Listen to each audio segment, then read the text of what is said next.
జనసేన అధ్యక్షుడు deputy CM Pawan Kalyan అయితే వైఎస్ఆర్ కాంగ్రెస్ పార్టీకి ఇప్పుడు సవాల్ విసురుతున్నారు. 11 సీట్లకు పడిపోయింది వైఎస్ఆర్ కాంగ్రెస్ పార్టీ, అయినా బుద్ధి రాలేదు. ఈసారి ఒకే ఒక్క స్థానానికి పడగొడతామంటూ కూడా నిన్న తిరుపతిలో మాట్లాడారు. అనేక కామెంట్స్ చేశారు వైఎస్ఆర్ కాంగ్రెస్ పార్టీ మీద కావచ్చు, సనాతన ధర్మం మీద కావచ్చు, ఏపీ రాజకీయాలపైన పవన్ కళ్యాణ్. దీనిపైన మనతో మాట్లాడడానికి వైఎస్ఆర్ సిపి యుఎస్ఏ కన్వీనర్ గా దశాబ్దానికి పైగా పనిచేసిన వైసీపీ నేత రత్నాకర్ మనతో ఉన్నారు. రత్నాకర్ గారు, పవన్ కళ్యాణ్ మీ పార్టీ 11 సీట్లకు పడిపోయింది, వచ్చే ఎన్నికల్లో ఒక్క సీటుకు పడగొడతామంటున్నారు. దీనిపైన మీ కామెంట్ ఏంటి? నమస్తే రామ్నాథ్. ముందుగా నీకు అలాగే మన ఏపీ ప్రైడ్ వీక్షకులందరికీ నా కృతజ్ఞతలు. బేసికల్గా నేను కూడా చూస్తూ ఉంటే నిజంగా 2 రోజుల కిందట తిరుపతిలో మీటింగ్ పెట్టి పవన్ కళ్యాణ్ వైఎస్ఆర్ కాంగ్రెస్ పార్టీ 11 సీట్లకే పడిపోయినా బుద్ధి రాలే అంటూ ఒక స్టేట్మెంటు, తర్వాత వాళ్ళకి సిగ్గు లేదు అని మాట్లాడాడు. నేను మన వేదిక పరంగా చెప్పదలుచుకుంది ఏంటంటే, అసలు పవన్ కళ్యాణ్ ఓటమి గెలుపుల గురించి మాట్లాడే అర్హత స్పెసిఫిక్గా వైఎస్ఆర్ కాంగ్రెస్ పార్టీ కానీ జగన్మోహన్ రెడ్డి గారి గురించి గెలుపు ఓటముల గురించి మాట్లాడమంటే అంతకన్నా దారుణము. అది జోకు. నిన్న ఎవరో ఫ్రెండ్ మాట్లాడతా, ఏంట్రా వాడు పవన్ కళ్యాణ్ పవన్ క్లౌనా అంటున్నారు. అంటే ఆ భాష అది మన పార్టీ వాళ్ళు మాట్లాడి. అసలు ఒక హిస్టరీ తీసుకుందాం.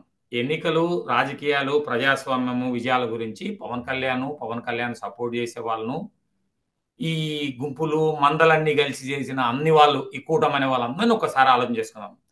వాళ్ళన్న 2009లో కులాన్ని అడ్డం పెట్టుకొని, సినిమా పిచ్చిని అడ్డం పెట్టుకొని ఉర్రూతలకి అప్పుడు ఏదో టికెట్లు అమ్ముకున్నారు వాళ్ళకి, అంటే సినిమా టికెట్లు అమ్ముకున్నట్టే, బ్లాక్లో టికెట్లు అమ్ముకున్నట్టే పార్టీ సీట్లు అమ్ముకున్నారు. అవన్నీ పక్కన పెడితే వాళ్ళన్న హిస్టరీ తీసుకుంటే ఆ రోజుల్లో 2 దగ్గరలో పోటీ చేసినాడు. పాలకొల్లు తీసుకుందాం. పాలకొల్లులో కాపులు ఆ రోజు నుంచి ఈ రోజుకి కాపులు ఎమ్మెల్యేనే, కాపులు కీలకమైన సీటు. అలాంటి కాపులు కీలకంగా ఉండి ఆయన సొంత జిల్లా, వీళ్ళ సొంత జిల్లా ఏదో తెలీదు. ఒకరు పశ్చిమ గోదావరి అంటాడు, ఇతను ఏడా అంటే ఈ పవన్ కళ్యాణ్ ఎక్కడంటే అక్కడ మాట్లాడి బాపట్ల అంటాడు, నెల్లూరు అంటాడు, అనంతపురం అంటాడు, ఒక్కోసారి కడప చెప్పుకోవడానికి కొంత సిగ్గుపడతారు, ఎందుకంటే ఇది రాజశేఖర రెడ్డి జిల్లా కాబట్టి. కానీ అని చెప్తాడు. సరే పశ్చిమ గోదావరి అనుకుందాం, ఆన్ రికార్డ్స్. సొంత జిల్లా నుంచి కాపులు ఎక్కువ ఉండే కాన్సెన్స్ నిలబడి వాళ్ళన్న ఓడిపోయినాడు. ఓటమి గురించి ఇతను మాట్లాడే అర్హత గురించి మాట్లాడు. ఇలా కుటుంబం తర్వాత అదే టైంలో ఇలా బావ అనే అతను ఎవరో ఆ సినిమాలో వడ్డీలు తిప్పుకుంటే అతను సినిమా నిర్మాత అనే అతను అక్కడెక్కడో అనకాపల్లిలో పోయి పోటీ చేసినాడు. ఊరికనే పోదాం పార్లమెంట్ కానీ అతను ఓడిపోయినాడు. అవన్నీ కాక మొన్నెప్పుడు వీళ్ళన్న ఊరికనే మాట్లాడుతుంటాడు, అడ్డం లేకుండా ఉన్నాయి కదా సినిమా పిచ్చిని పెట్టుకున్నా. నాగబాబు నర్సాపూర్లో కాపులు కీలకంగా ఉండే దగ్గర పోటీ చేసి అతను ఓడిపోయినాడు. ఇవన్నీ వదిలేస్తే వీళ్ళన్న చిత్తుగా ఓడిపోయి కాంగ్రెస్ పార్టీకి ఒక చిన్న రాజ్యసభ సీటు కోసం తన పార్టీని అమ్మేసి ఆడాడు సెంటర్లో కోటు సూట్ వేసుకుంటే ఒక పదవి తీసుకుని వీళ్ళన్నతో అలిగంట. అలిగని ఒక పార్టీ పెట్టి ఎప్పుడు పార్టీ పెట్టాడు 2014లో పోటీనే పెట్టక ఆ పంచా ఈ పంచా చేరి ఆ డయా సీ డయాస్ ఎక్కి అని ఉర్రూతలతో మాట్లాడి అసలు పోటీ చేయలే. 2019లో ఏందో చేస్తారు, కులం అడ్డం పడుతుంది, కాగితాలు ఎగరేసే సినిమా పిచ్చి వాళ్ళందరూ వచ్చి ఓట్లు వేస్తారు అని వచ్చి నిలబడితే 2019లో కాపులు అత్యంత కీలకంగా ఉంటూ సినిమాలే ఒక మెయిన్ ధ్యాసగా బతికే గాజువాక భీమవరంలో పోటీ చేసి 2 దగ్గరలా ఓడిపోయినాడు. అంటే ఇంటిల్లి పాది ఒక ప్యాకేజ్ లాగా అందరూ ఓడిపోయినారు. ఇతను వచ్చి ఈ రోజు జగన్మోహన్ రెడ్డిని వైఎస్ఆర్ కాంగ్రెస్ పార్టీని 11 సీట్లకు తెచ్చినా సిగ్గురాలేదనకంటే అర్హత ఉందా? అతను మనస్సాక్షిని అతను క్వశ్చన్ చేసుకోమను, సపోర్ట్ చేసే వాళ్ళందరినీ క్వశ్చన్ చేసుకోమని చెప్పు.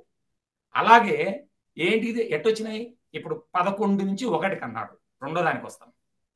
ఎట్టొచ్చినాయి 11 నుంచి 1? నువ్వు ఎవరితో జత కట్టినావు?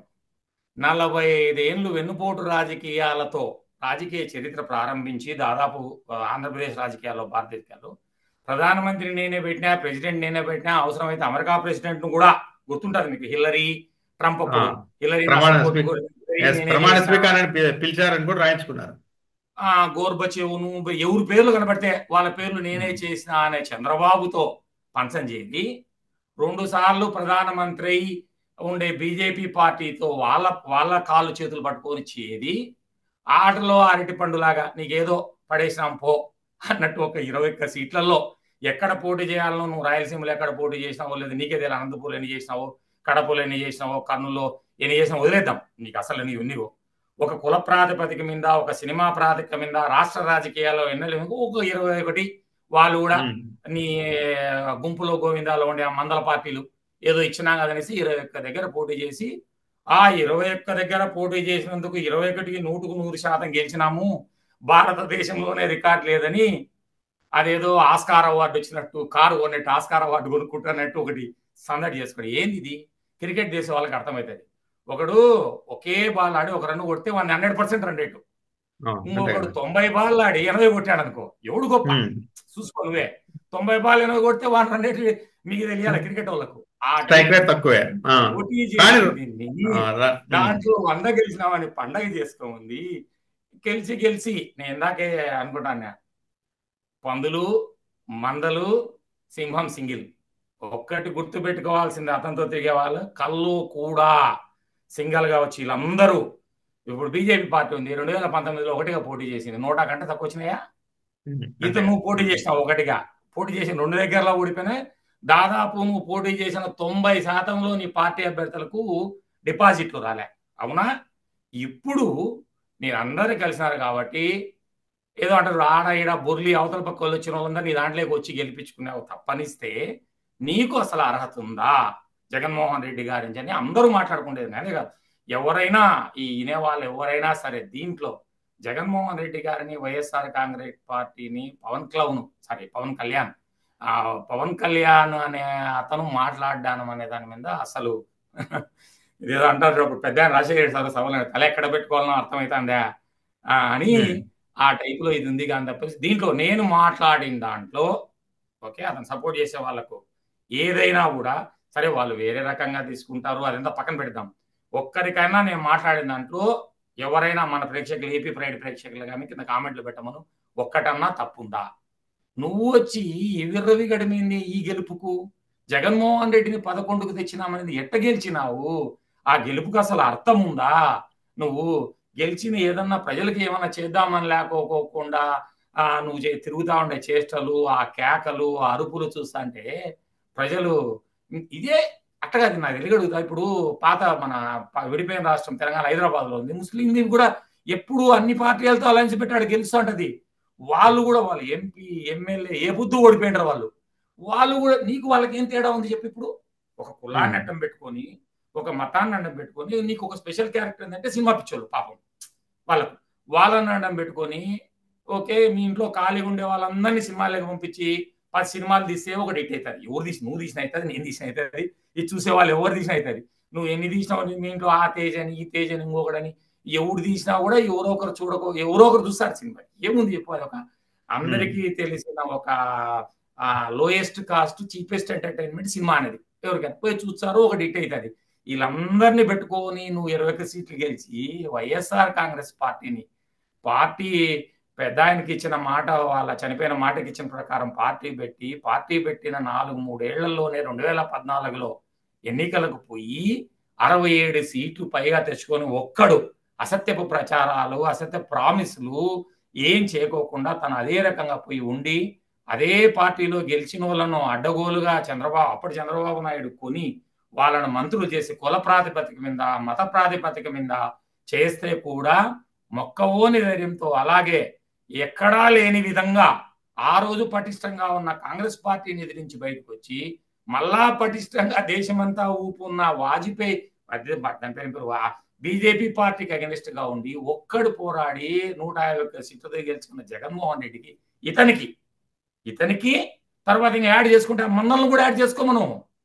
ఆ మందలను కూడా చెప్పాను అందరూ కూడా. ఎవరైనా ప్రశ్నించే ఓటమి అక్క ఎక్కడుంది రామ్నాథ్? అంటే ఒకటి మీరు చెప్పారు ఇందాక రత్నాకర్ గారు, జగన్మోహన్ రెడ్డి అయితే ఫస్ట్ నుండి కూడా ఆయన సింగిల్ గానే ఉన్నారు, ఏ పార్టీతో కూడా పొత్తు పెట్టుకోలేదు, డైరెక్ట్ గా ఎన్నికెళ్తుంది. మరి పవన్ కళ్యాణ్ అయితే మొత్తం ఆల్మోస్ట్ ధైర్యం అంటారు. రాజకీయాల్లో కావాల్సింది ధైర్యము. ఆ ధైర్యం ద్వారా గెలుపుకు చేసి ప్రజలు తన తీసుకునే నిర్ణయాల ద్వారా పేద ప్రజలకు మేలు చేయగలుగుతాననే నమ్మకము, నాయకత్వానికి, వ్యక్తిత్వానికి, రాజకీయాలకు ప్రతీక, నిదర్శనం. ఇది ఓడిపోయినావు అనేది తీసుకునే దానికి నీకు ఈ ప్రశ్నకు ఆన్సర్ చేయమని అడుగుతున్నా నేను. అంటే రామ్ నేను సభలో చెప్తారు అనుకున్నా. ఒక సీటు పడగొడతామని చెప్పిన పవన్ కళ్యాణ్ ఈసారైనా సింగిల్ గా పోటీ చేస్తాం అని మాట మాత్రం అనలేదు. ఇప్పుడు కాదు, ఇప్పుడు చెప్తున్నా. ఇలా కుటుంబంలో ఉండే వాళ్ళందరూ ఒకటే వచ్చేసి మొత్తం అందరు కలుసుకొని ఇంకొక 10 మంది తేజాలని సినిమాలకు పెట్టుకొని ఆ సినిమాలు ఈ సినిమాలు విగ్గులు అవి పెట్టుకొని అందరినీ ఆడించుకున్నా కూడా వందలుగా రండి, మందలుగా రండి, ఒక్కొక్కడిగా రండి అనే అనే ధైర్యం అవతల జగన్మోహన్ రెడ్డికే ఉంటుంది. ఒక్కడు పోటీ చేస్తారనేది కళ్ళ ఇప్పుడు ఇప్పుడు 4-5 పార్టీలతో పెట్టుకున్నాడు కదా. ఇతను వచ్చిన ఫైనల్ గా చట్టసభలకు రావడానికి భంగపడ్డాడు. ఎన్నికల ప్రచారం చూసుకు జగన్మోహన్ రెడ్డి నాకు ఓటు వేయండి, మీరు నేను మేలు చేస్తానని చెప్పిన నువ్వు పోయి ఏం భంగపడుతున్నాడు? చేతులు జోడించి అనకుండా ఆడపోయి ఒక్కసారి మీ పుణ్యమాని చట్టసభలు నువ్వు ఈ రోజు కాదు, ఇప్పుడు 4-5 పార్టీలు కలుపుకొచ్చినావు మొత్తం భారతదేశము. ఇంకా నీకు అవసరమైతే 2 ఇంగ్లీష్ మధ్య మాట్లాడుతున్నా, రష్యాలో గిష్యాలో బంధుత్వం ఉంది నీకు. ఆ పార్టీలు తెచ్చుకున్నా కూడా నువ్వు ఒక్కరికి పోటీ చేసి అందరి మద్దతు ఇచ్చినా కూడా అతను పోటీ చేసి ఒక్కడు గెలాలి. అదే ప్రూవ్ అయింది కదా. రెండు పోటీ చేసిన అన్ని ఎత్తుక్కొని కాపులు రాష్ట్రంలోనే ఆన్ రికార్డ్ రాష్ట్రంలోనే అత్యధికంగా ఎక్కువ శాతం ఉండే కాన్స్టిట్యున్సీలైన గాజువాక, భీమవరం పికప్ చేసుకున్నావు. ఏం చేసినారు ప్రజలు? అంటే సీట్లు కూడా బాగా తెలివిగానే సెలెక్ట్ చేసుకున్నారు. ఎక్కడైతే ఆయన సామాజిక వర్గం బలంగా ఉందో అక్కడే ఎక్కువ సీట్లు తీసుకున్నారు. సినిమా పిక్చర్లు కూడా సామాజిక వర్గం ఒక్కటి అతనితో సేల్ చేస్తాదని ఎప్పుడు అనుకోవాకండి రామ్నాథ్. నేను యాజ్ ఏ కాపు, నేను కూడా కడప జిల్లాకు సంబంధించిన మమ్మల్ని బల్జీలు అంటారు, ఆ లీడర్ ప్రకారం చెప్తున్నారు. ఏం మరి కడపలో బల్జీలు దండి మందులే రైట్, ఏం పెట్టుకోలేకపోయినాడు పోటీ చెప్పు? అనంతపూర్లో లేదా? సమానంగా పోటీ రాదు, అతనికి కులం అతని రాదు. ఎందుకంటే వాళ్ళన్న చేసిన మోసానికి వాళ్ళన్న నమ్ముకొని ఆ రోజు 2009లో పడిన కాపులింగా అడక్క తినేటోళ్ళు, అడ్రస్ లేకుండా పోయిన వాళ్ళు చాలా మంది ఉన్నారు. ఇది ఏంటంటే ఎవడు కూడా మనస్సాక్షి పెట్టుకొని మాట్లాడమని ఎవరినైనా వీళ్ళని సపోర్ట్ చేసేవాళ్ళను విషయం బయటకు వస్తుంది. ఏం చేస్తారా వీళ్ళు? కులానికి ఏం చేస్తారా, మతానికి ఏం చేస్తారా? సినిమాల్లో నమ్ముకునే వాళ్ళ కుటుంబంలో ఉండే సినిమా ఖాళీగా ఉండే తేజాలను తెచ్చుకొని సినిమాల్లో పెట్టుకోవడం తప్పనిస్తే ఓకే. దేనికి కూడా వీళ్ళు దేనికి పనికిరాదని కాపు కులానికి బాగా తెలుసు. కాపులతో వచ్చిన ఓట్లు కాదు ఇది. పొరపాటు మందలన్నీ పందులు గుంపులుగా కలిసి తెచ్చుకున్న ఓట్లు ఇయే. అర్థమైందా నీకు రామ్నాథ్? అందరికి చెప్తాను నీ వేదిక పరంగా, ఇది కాపులను అతని వైపు ఉన్నారంటే మహా తప్పు. లేరు, అందరినీ కలుపుకొని అంతా వేసుకొని వచ్చిన దాన్ని జగన్మోహన్ రెడ్డి ఇదే అందరిని ఆలోచనకి ఇదే చేయడం. ఎందుకంటే అందొక నూతన పంద, ఆయన ఒక ధైర్యం, ఆయన ఒక చరిత్ర. ఒక్కడు పొడి ఎక్కడైనా భారతదేశ చరిత్రలో అంటే 2014లో ఒకసారి ఓడిపోయిన ఒక పార్టీ రెండోసారి ఇంకో పార్టీ మీదకి పోతా అన్నప్పుడు అధికారంలో ఉన్న పార్టీకి అన్ని పార్టీని కలుపుకొని పోతాది. ఈ రాజకీయ ప్రస్థానం నువ్వు ఎక్కడైనా గమనించు. గతంలో చంద్రబాబు నాయుడు అసలు ఆయన పొత్తు పెట్టుకోకుండా గెలిచిన రోజే లేదు. ఆయన కానీ ఈవెన్ మహానేత రాజశేఖర రెడ్డి గారు కానీ చంద్రబాబుతో 2004లో పోరాడేటప్పుడు అన్ని పెట్టుకున్నారు. చంద్రబాబు మళ్ళా రాజశేఖర రెడ్డి ఓడగొట్టుకొని పోయినప్పుడు అందరినీ ఏదో కూటమిని పెట్టుకొని పోయినాడు. ఎక్కడా లేదు భారత చరిత్రలో. అది ఒక రాజకీయ ఒరవడి. అలాంటి దాన్ని కాదని మళ్ళా 2019లో ఒకే ఒక్కడు అతనే.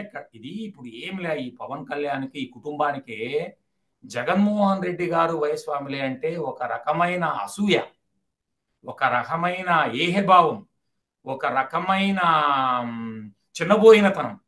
ఎందుకంటే ఆ సినిమాల్లో అలవాటు పడి భజన అంతా చుట్టూరుండి అయిపోయి అదే రకంగా రాజకీయాల్లో లేదే.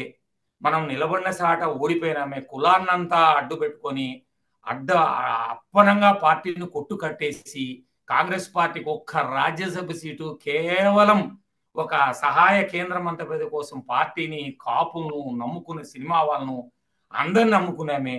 ఇతను ఏందిరా జగన్మోహన్ రెడ్డి ఇంత హుందాగా, ఇంత ధైర్యంగా, ఇంత మొక్కవోని తనంతో ఒక వ్యక్తిత్వంతో వచ్చినాడని ఒక అసూయతో వీళ్ళు అన్ని పంచలు చేరడం తప్పనిస్తే గెలుపుకు అతన్ని ఎవరు నమ్ముతారు? కాపులు ఏ పరిస్థితిలో నమ్మరు. కరెక్ట్. ఇప్పుడు రాష్ట్రంలో దాదాపు 23-24% వరకు కాపులు ఉన్నారు. ఆయన 2019లో సొంతంగా పోటీ చేసినప్పుడు అప్పుడు కూడా కమ్యూనిస్టులతో వచ్చారనుకోండి. అఫ్కోర్స్ కమ్యూనిస్టులు బిఎస్పీతో కలిసి వచ్చి సనాతన ధర్మము హిందూ వేసుకోవాలి కదా, ముస్లిం లీగ్తో పోతాడు. ఎందుకు తెలుసా? నేను మతానికి ఏం వ్యతిరేకం కాదు, ముస్లిం లీగ్తో పెట్టుకుంటాడు, రాసుకో ఆన్ ద రికార్డ్. రాబోయే 24 ఎలక్షన్స్ లో ముస్లిం లీగ్ లేకపోతాడు, లేకపోతే రేపు మొన్నాడు ఎవరినో ఒక నా పార్టీ ఎత్తుకొని పట్టుకొని ఎమ్మెల్సీ చేసుకుంటాడు. ఉండే చెప్తున్నా ముస్లిం సోదరులను, తప్పు కాదు చెప్తున్నా. ఇది ఏంటంటే చూపించే ఇతనికి ఆడ స్టాండ్ మీద ఉన్నాడు. 2014లో ఎవరితో కలిసిపోయినావు? 2000 అసలు మామూలుగా జనరల్ గా చదువుకున్న వాళ్ళందరూ చూస్తా ఉంటే దీంట్లో ఇతనేంది ఆ చేగు వీరాన్ని, అంటే అట్టడుగు ప్రజల కోసం అణగారిన వర్గాల కోసం పోరిన ఒక విప్లవకారుడి చేగు వీర ఫోటో పెట్టుకుని ఆ టోపీ చుట్టుకొని ఎర్రగుడ్డ వేసుకొని హా హా అని అడిగి ఎక్స్ట్రీమిజంగా బీజేపీ వాళ్ళు కమ్యూనిజానికి వ్యతిరేకం కంప్లీట్ ఎక్స్ట్రీమిస్ట్ లెఫ్టిస్టు రైటిస్టులు పోయి బీజేపీతో పెట్టుకుంటావు ఆ బొమ్మ వేసుకొని. బీజేపీతో పెట్టుకొని బీజేపీని వదిలేసి వచ్చేసి మళ్ళా కమ్యూనిస్టులతో కంప్లీట్ అగెనిస్ట్ ఉన్న కమ్యూనిస్ట్ అదే ఎర్రతుడు వేసుకుని మళ్ళా పోయినాం. ఇంకేడికి కాలే. గమనించారా ఇప్పుడు రత్నాకర్ గారు ఎలక్షన్లకు ముందు ఎర్రకండ వేసుకొని తిరిగారు, కమ్యూనిస్టులలో వెంట తిరిగారు, మాయావతి కాలు ముక్కి అసలు బీజేపీని అసలు బీజేపీ అనేది ఉండకూడదు అన్నట్టు మాట్లాడారు. ఎలక్షన్ అయిపోయిన 2వ రోజు 3వ రోజే కాషాయం బట్టలు వేసుకొని బీజేపీతో కలిసిపోయారు. డీప్ గా పోతే అంత మాట్లాడేది అవసరం ఇతనికి లేదు. ఓకే, జగన్మోహన్ రెడ్డి వీళ్ళందరితో ఈ గుంపులతో కూడా ఎట్లా తేల్చుకోవాలనో తేలుస్తాడు. అదేం పెద్ద కథ కాదు. కాకపోతే ఇతను హాస్యాస్పదమైన విషయం ఏంటంటే ఇతను ఓటమి గురించి మాట్లాడడం అనేది అసలు చాలా చాలా అదే తల ఎక్కడ పెట్టుకోవాలనో అర్థమైతే అన్నట్టు అర్థమైంది. అంటే పవన్ కళ్యాణ్ గారి జీవితంలో సుదీర్ఘంగా ఒకటే పార్ట్నర్ గా, అంటే డైరెక్ట్ గా ఇండైరెక్ట్ గా తెర వెనుక తెర ముందు కావచ్చు, సుదీర్ఘంగా పవన్ కళ్యాణ్ తో ఉన్న ఒకే ఒక పార్ట్నర్ చంద్రబాబు నాయుడు ఏమో అనిపిస్తుంది. ఆయన వ్యక్తిగత జీవితంలో కావచ్చు, రాజకీయ పార్టీలో కానీ ఎవరు కూడా ఎక్కువసేపు ఉండలేకపోయారు. 2014లో బీజేపీ టీడీపీ వదిలేశారు. తెలియని అతని రాజకీయాలకు ఇతని రెండు ఒకటే. ఇతరులకు పవన్ కళ్యాణ్ కు ప్రజాసేవ లేకపోతే నువ్వు అన్నట్టు కాపుల సేవ ఏ ముఖ్య ఉద్దేశం కాదు. వీళ్ళకు ఒకటి రాసుకో, ఎవరైనా సరే, నేను రాసుకో రామనాథన్ లేదు కానీ రాసుకో సాంబాలాగా, వీళ్ళకు జగన్మోహన్ రెడ్డి అంటే వైఎస్ఆర్ ఫ్యామిలీ అంటే ఒక అసూయతోనే. ఎందుకంటే వీళ్ళకి అంత తప్పనిస్తే వేరే మోటివేషనే లేదు. ఎట్నో కట్ట చేసుకొని రావడం అనే తప్పనిస్తే ఇంకా ఆయన విజయాన్ని అంత చంద్రబాబు నాయుడు లాంటి రాజకీయ రాక్షసుని 23కు కట్టేసి ఒక్కడై ఎటువంటి కేంద్ర పార్టీలు సపోర్టు లేకోకుండా భారత రాజకీయాల్లో చరిత్ర సృష్టిస్తా అన్న కాంగ్రెస్ పార్టీ బీజేపీ లేకోకుండా పోయినాడన్న ఒక బాధ, ఒక ఆక్రోశం, ఒక అసూయ, ఒక జిజ్ఞాస, ఒక తృష్ణ, తపనలతో రాజకీయాలు చేస్తాడు. తప్పనిస్తే అది తీర్చుకోవాలని ఏ పొద్దుటికి వీలు కాదు కదా. ఎన్ని చేసుకున్నా అతను ఒకే ఒక ఛాలెంజ్, ఒక్కడుగా. మా నాయకుడు జగన్మోహన్ రెడ్డి ఎప్పుడు చెప్పినాడు, నువ్వు గెలిచేది ఓడిపోయేది పక్కన పెట్టి సామి, నీకు 175 170 చెట్ల పోటీ పెట్టే కెపాసిటీ ఉందా అని అడిగాడు. తీసుకో ఛాలెంజ్. నువ్వు కాదు, నీతో కూటమి కట్టిన వాళ్ళందరూ ఇంకా పోయిరా. వీళ్ళు ముగ్గురు కాదు కదా, పోయి ముస్లిం లీగు, తర్వాత ఒరిస్సా జేడీయూ, తమిళనాడు, ఇంకెక్కడెక్కడ పార్టీలు ఉన్నాయి అందరినీ కలుపుకోనరా. 175 పెట్టుకుని వాళ్ళ బయట నుంచి మద్దతు తీసుకో. 175కు 175 పెట్టే కెపాసిటీలు అందరూ కొంచెం ఇప్పుడు అనౌన్స్ చేయమని వాళ్ళు. ఇప్పుడు ఎవరైనా సరే కూటమిలో ఉన్నారు కదా, మేము ఒక్కరే కంటెస్ట్ చేస్తామని చెప్పు. అలాంటప్పుడు దాని తగ్గట్టుండు. రాజకీయం అట్లా మాట్లాడుకో, తప్పంటులే నేను. మా నాయకుని నాయకత్వ లక్షణాల గురించి నేను మాట్లాడతాను. కూటమిలు కట్టుకోవడము రాజకీయాలకు తప్పని చెప్తలే నేను. అట్లే ఉండు అంటున్నా. నువ్వేంది ఓటమిల గురించి మాట్లాడేది, 11 గురించి మాట్లాడేది?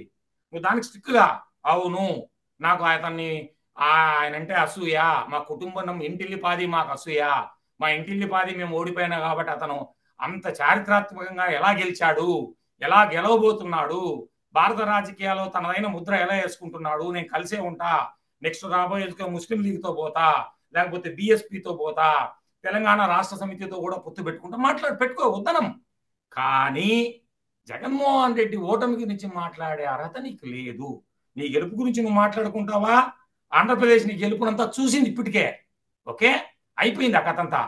ఓటమి గురించి మాట్లాడే అర్హత నీకు కానీ, నీతో పాటు ఇప్పుడు గెలిచిన వాళ్ళకి కానీ, నీ వెనక ఉండే వాళ్ళకి కానీ, నీ మందల్లో పందులుగా మీరందరూ కలిసి మందలుగా వచ్చి గుంపుగా జగన్మోహన్ రెడ్డి తప్ప వాళ్ళందరికి కానీ అర్హత లేదు, రాదు, రాబోదు. ఇప్పుడు లేటెస్ట్ గా సనాతన ధర్మం హిందుత్వానికి నేనే అని కాషాయ బట్టలు వేసుకొని మరి పవన్ కళ్యాణ్ మాట్లాడుతూ ఉన్నారు. ఆయనంతా కొన్ని వర్గాల ఓట్లు పోలరైజ్ చేసుకోవడానికి పని చేస్తున్నారు అన్నది చాలా విస్తృతంగా ఒక అభిప్రాయం. ఈ పరిణామం ఎవరికి, ఏ పార్టీకి మైనస్ అనుకుంటున్నారు మీరు? సనాతన ధర్మము, హిందుత్వము అవి మాట్లాడే పదాలు, నేను కూడా హిందువుగా అయినా కూడా చాలా పెద్ద దూరంగా పోయే పదాలు. నాకు అంత అవగాహన లేదు, అసలు అతనికి అర్హత లేదు. అతనికి ఎందుకు అర్హత లేదనే విషయం బాగా తెలుసు. ఇంట్లో క్రిస్టియన్ పెట్టుకొని, పిల్లోల క్రిస్టియన్ పేర్లు పెట్టుకొని, ఆ రాష్ట్రాంతం కాకుండా, దేశాంతరం కాకుండా, అంతర్జాతీయంగా పెళ్లిళ్ళు చేసుకొని దాని మీద పక్కన పెట్టేస్తే, నేనైతే ఏం చేసినా కూడా, ఏం ధర్మాలు మాట్లాడినా కూడా ప్రజలకు వాళ్ళకు కావాల్సింది సరైన నాయకత్వము, వాళ్ళకు సేవ చేసేవాడు, ఒక నైతిక విలువలు పాటించేవాడు. కాబట్టి ఈ సనాతన ధర్మం అని ఇతను ఎత్తుకున్న ఈ కొత్త అజెండా, ఓకే, ఎప్పటికి కూడా నష్టపోయేది ఇతను అన్ని పంచలు చేరుకొని మందలుగా ఉండే ఆ మందల్లో ఉండే వాళ్ళకి నష్టం చెబుతారు తప్పనిస్తే, దీనివల్ల ప్రజలందరూ చాలా తెలివైనది. ఇప్పుడు ఏంటిది, సుప్రీంకోర్టే తిరుమలలాగా, వెంకటేశ్వర స్వామి గుడిలాగా అక్కడ కూర్చున్న జడ్జిల రూపంలో వెంకటేశ్వర స్వామి ఏం చెప్పించాడు? అదే తిరుమల అక్కడికి పోయింది, ఈడి నుంచి తిరుమల అక్కడికి అయింది, అయి చెప్పారు. దీంట్లో అసలు నువ్వు మాట్లాడే దాంట్లో అర్థం ఉందా?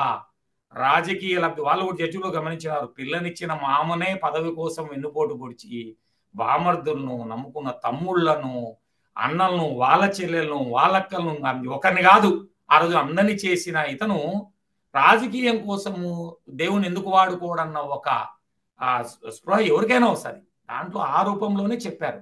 అందుకే ఈ రోజు సుప్రీంకోర్టు ఏమనిచ్చింది, ఇతను వేసిన ఎక్కడన్నా జరిగిందా, నువ్వు వేసిన సిట్టు పనికిరాదు లోకల్ది, మేము ఒకటి మా వాళ్ళని కూడా వేసుకున్నాం, ఎందుకంటే ఇతను తెలిసి ఏం చేస్తాడనేది. కాబట్టి ఏది ఏమైనా కూడా ఖచ్చితంగా ఈ ధర్మాలన్నీ దేవుడు చూసుకుంటాడు. ఎప్పుడూ మా జగన్మోహన్ రెడ్డి చూడు, ఒకటి గుర్తుపెట్టుకో రామ్నాథ్, మన ప్రేక్షకులను చెప్తున్నా, జగన్మోహన్ రెడ్డి ఎప్పుడు పైన దేవుడు ఉన్నాడు, అన్నీ చూస్తున్నాడు, ఏ జరగాలి నాకు జరుగుతుంది అన్నాడు అని చెప్తాడు. అదే జరుగుద్ది. దానికి ఈ మా ఓటమికి సంబంధం ఏం లేదు. అన్నీ చెప్తాను కదా, ఓటమి గురించి మాట్లాడే వాళ్ళు, పోటీ చేసిన 2 దగ్గర నువ్వు ఓడిపోయి 90% దగ్గర డిపాజిట్ పోయి నువ్వు మాట్లాడేవాడివే. 40 ఏళ్ల రాజకీయాల నుండి భారత రాష్ట్రపతిని, ప్రధానమంత్రితో కాకుండా అమెరికా ప్రెసిడెంట్ను, రష్యా ప్రెసిడెంట్ను కూడా నేనే పెట్టినా అని చెప్పే చంద్రబాబు నాయుడు కూడా చిత్తుగా 2019లో ఓడిపోయినాడు. మాకన్నా ఏం తక్కువ ఓడిపోయా. కాకపోతే ఒకటే డిఫరెన్స్, మేము ఆ రోజు కూడా కాళ్ళు ఎత్తుకొని ఒక్కరిగా పోటీ చేశాం. నువ్వు ఈ రోజు ఇంత చరిత్రలు మీరు పెట్టుకొని దేశం అంతా తిరిగి అందరి పంచలు చేరి అందరి కాళ్ళు పెట్టుకొని మందలుగా వచ్చి పోటీ చేసి, అది తేడా. ఓకే, రాజకీయాల్లో దాని గురించి మాట్లాడాం. కానీ బట్ మళ్ళీ బాబు ఎన్నికల్లో ప్రజలు స్పష్టమైన తీర్పు ఇస్తారు. ఇప్పటికే తెలుస్తుంది దేవుని వెంకటేశ్వర స్వామి రూపంలో ఏం జరగబోతుందో అనేది కూడా అని చూద్దాం.